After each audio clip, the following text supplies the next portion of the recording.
Hiya, I'm wafflesoup. This is Timespinner, a indie Metroidvania made mostly by one person, Lunar Ray Games. And today we're going to be doing the New Game Plus glitchless speedrun of the game. So we're going to start over on a special save file at max level, go really fast, and kill everything in one hit. So let's start a new game on Nightmare Mode level 255. And we'll be starting in 3, 2, 1, go.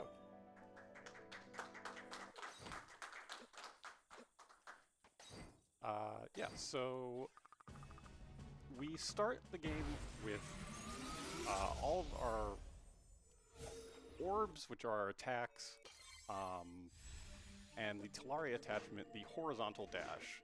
But we don't have any of the other upgrades that we normally have as you get throughout the game on a New Game Plus run. So we need to go get some of those. But we do start with the light wall. It is a placeable wall of light that is both an attack, and we can climb on it to break logic and get some stuff early that we're not supposed to be here quite yet.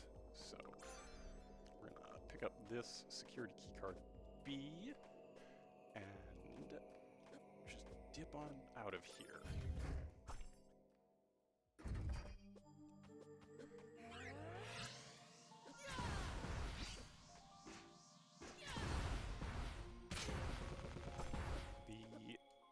The nice thing about starting with all these attacks is we get the Chaos Blades like that, which is a nice big room clearer to help deal with anything that gets in our way.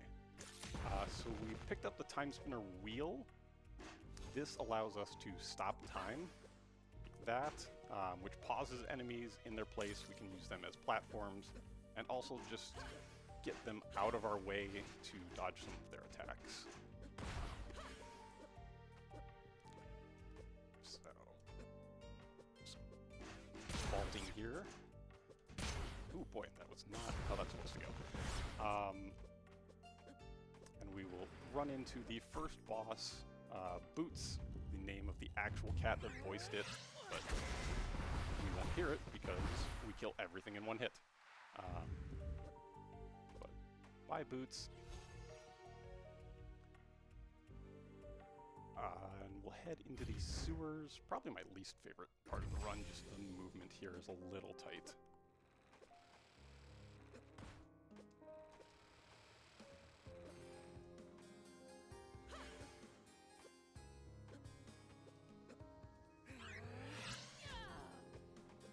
Okay, that was fine. Because we picked up that B keycard earlier, we don't need to go get the other keycard here in the library. It opens D keycard doors, which we just went through, and C keycard doors. So, logic has been broken. And we'll climb up to the top of Varndegross Tower here.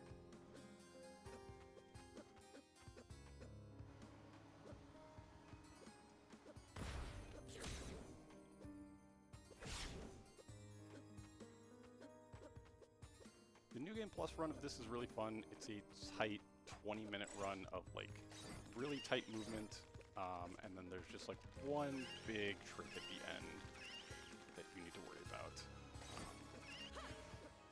But for the most part, it's not that bad.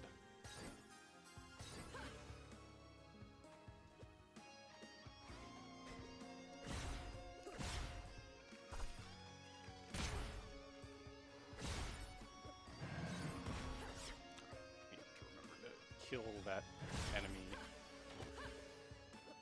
If I had the Griffin familiar, I would not have to worry about that. But thank you for the donations. You're making me concerned. So we've picked up the elevator keycard. We're going to ride the elevator all the way down here first to grab this warp gate. We will be coming back here twice. So if you forget to grab that, which I've never done, that's definitely a reset on the run as well.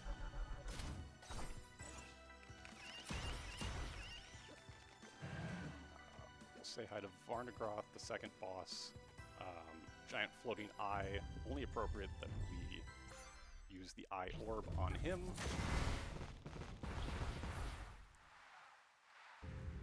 And we picked up the Timespinner spindle as well. So we have the wheel and the spindle. Together we can use those to travel back in time in the Timespinner room.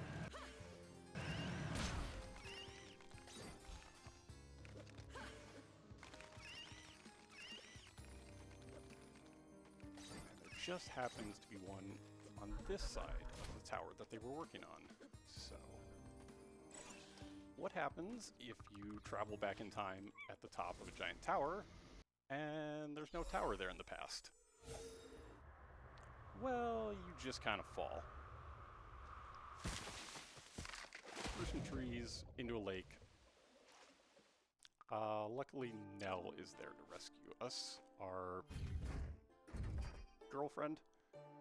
But we're trying to go fast, so just gonna say, hi Nell, bye Nell.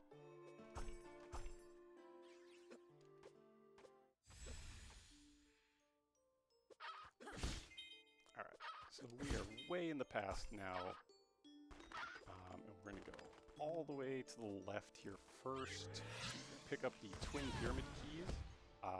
That is our fast travel item that allows us to warp to any of the warp gates that we've been to. As part of the New Game Plus run, we do get 9 warp shards in our inventory as well. To help us get around faster. We don't have to go grind for those or buy them in the shop or anything.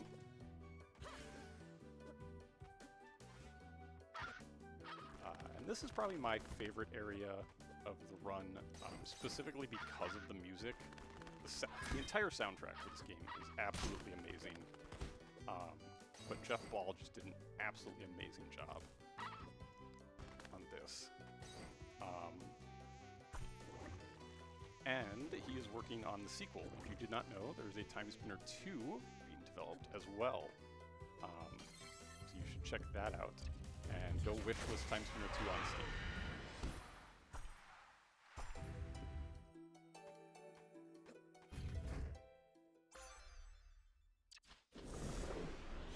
So we have the Twin Pyramid Key. We briefly said hi to a succubus and incubus taunting us. So we're going to go visit them in the castle now.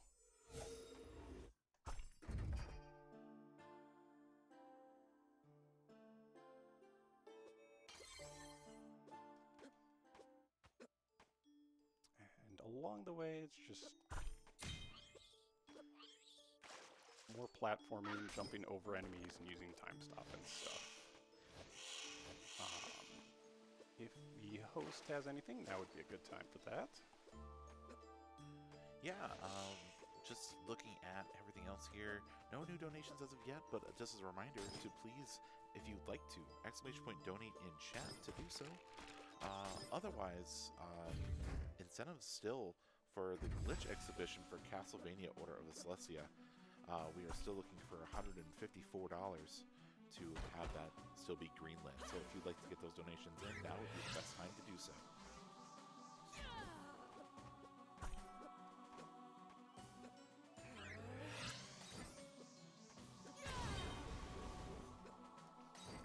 The Chaos Blade's putting in work here again, just a big room clear, so we don't have to worry about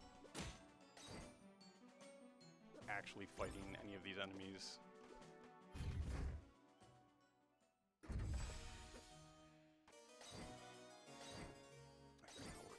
Castle proper.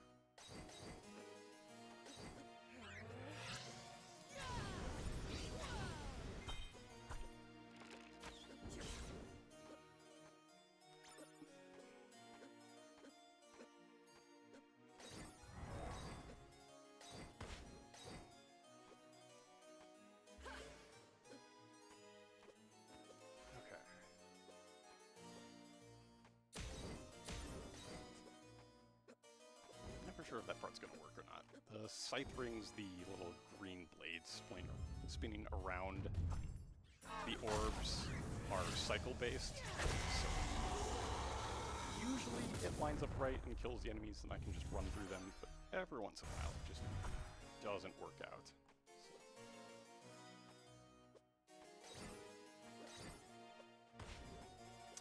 But we beat the Succubus and Incubus there, and picked up the Succubus Hairpin, the upgrade that allows us to double jump, because it wouldn't be a Metroidvania if it didn't have a double jump, of course.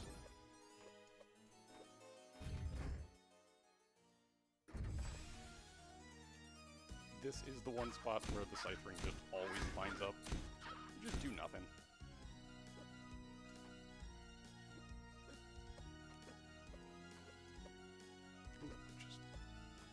Missing some jumps here. Okay.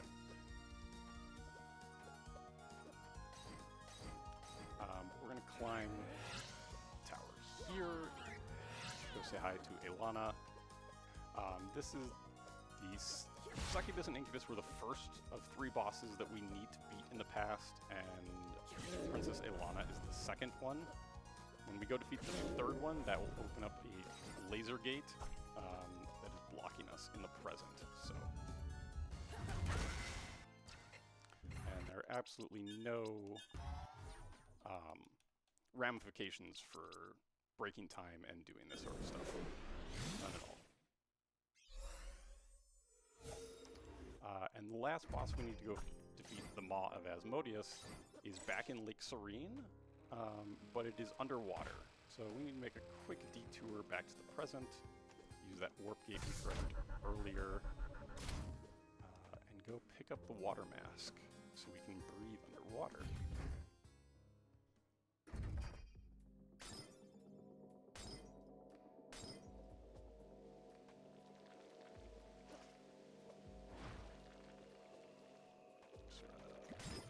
Ping pong between these slimes here. There's the time stop ability.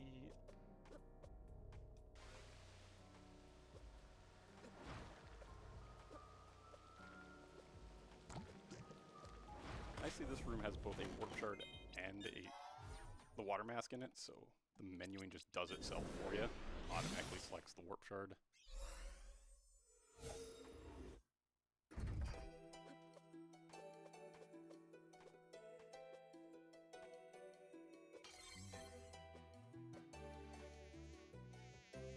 Alright, now that we have the water mask, we can get underwater. We are a little bit slower moving through the water, so we try and be conservative with our movement and try and not waste it as we get through here.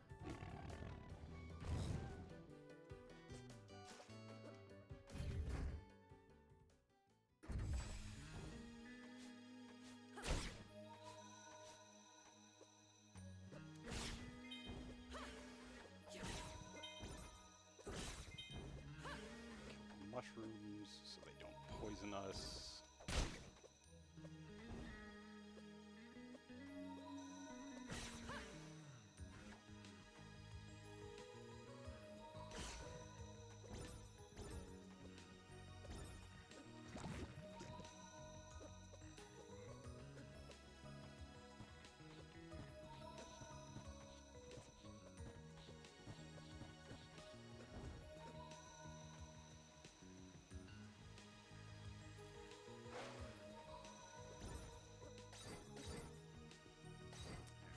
Time stop to jump over a giant snail.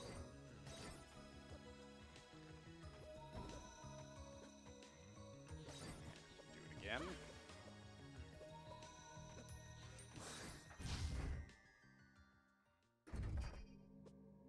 The sprite work in this game is really lovely, and it is obvious that Lunar Games put a lot of work into it, and I'm very excited to see what they do with the sequel as well. Break that open and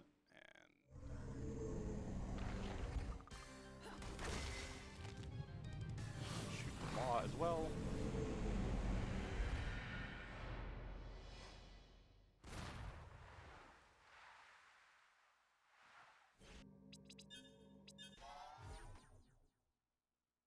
Alright, so 3 bosses, task complete. We can now get through this laser gate, which actually had a giant ship crash into it because of all of the mess we have done to the timeline.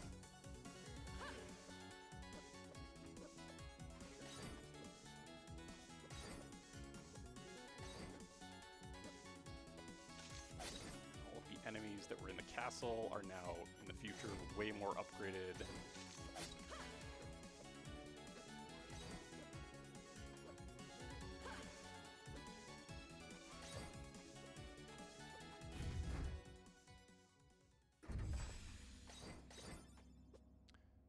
Into the spooky sci-fi lab here. More using time stop to climb off of enemies, and in combination with the light wall lets us get around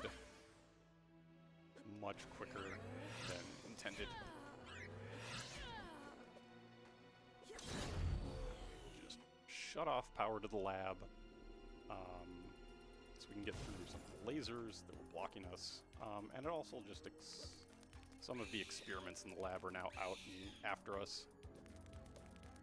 We really don't want to touch those. If we get hit by them, we get the chaos status, which drains our sand, the currency we use to stop time, so that can be rather annoying.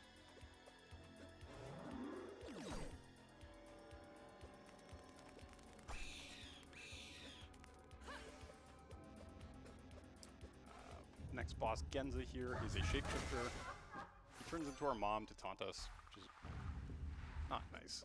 But we just shoot him and he's gone. But he also drops the last key card, the security key card A, which gets us everywhere we need to go. So we had the wheel and the spindle earlier that allowed us to go back in time, but we couldn't really control where we were going. Now we need to go pick up the 3 Timespinner gears, and that will give us control over where we want to go. And all 3 of those are locked behind that keycard A. Since this is the true ending, that's what we're going for. And the first 2 are guarded by Hellgazers, those spider enemies with giant laser beams coming out of them. Those laser beams are absolutely solid. There's no way to get through them except killing the enemies. So it's just an absolute wall. But the last one is instead back here where we got the Beaky card in this cave. Which looks a little familiar, but has been abandoned for a very long time, and everything inside has gotten much stronger and nastier.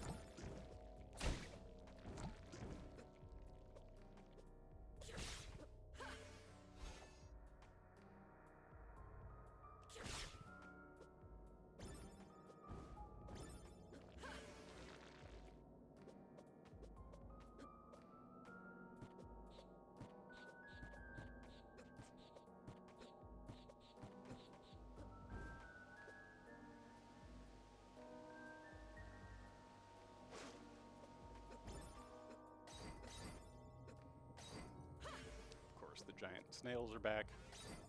Jump right over them again.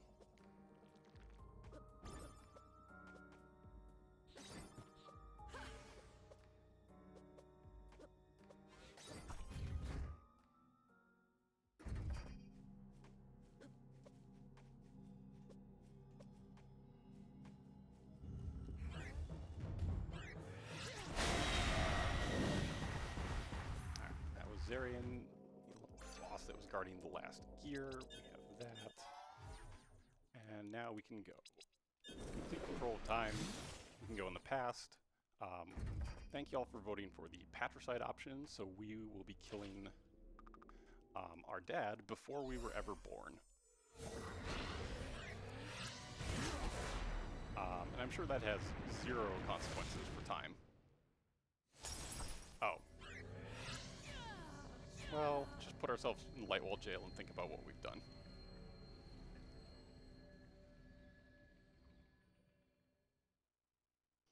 Yeah, so we've broken time.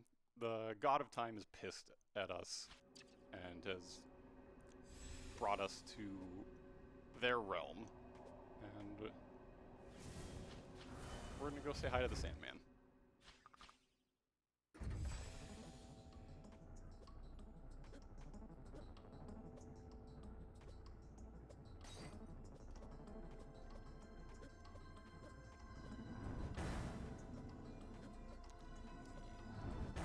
Ancient pyramid here is hinted at the start of the game, but this is where you actually get to go here and see all the enemies that are inside.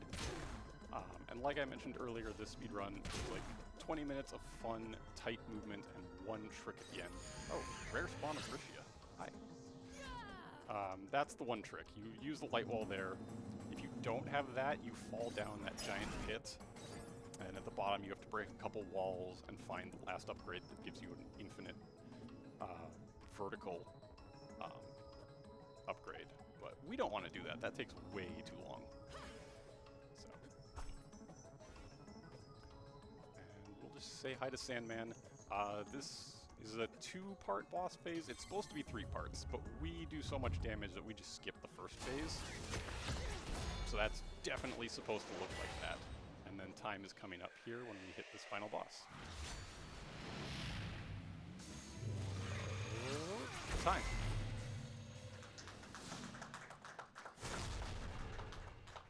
And exclamation points in chat, because when Lunaeus kills God and ascends to godhood, that's the first thing that she says.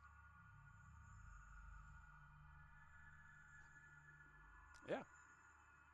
So that's Timespinner. It's a lovely indie Metroidvania. You should check it out.